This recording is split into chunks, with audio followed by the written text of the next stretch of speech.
Keyline's always one of the sexiest things in permaculture. But it takes a tractor, a reasonable sized tractor. It takes, it costs maybe $15,000 to get one of the basic keyline units here. It isn't, it's not my garden scale kind of thing.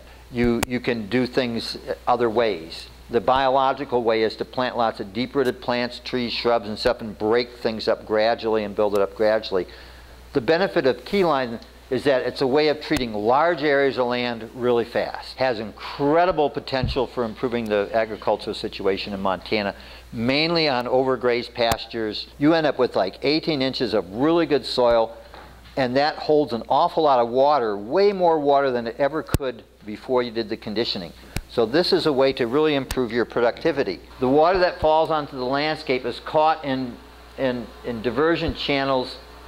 Well, first of all, you keyline plow the landscape so that water infiltrates really good into the system. But when there is runoff, it's captured in diversion channels and put into a series of ponds that are usually linked. It's a system of holding water in the landscape as long as possible, creating water storages, and reforesting the ridges and the steeper parts of the land. So keyline almost always involves tree planting. Water comes in, it flows out as quick as possible.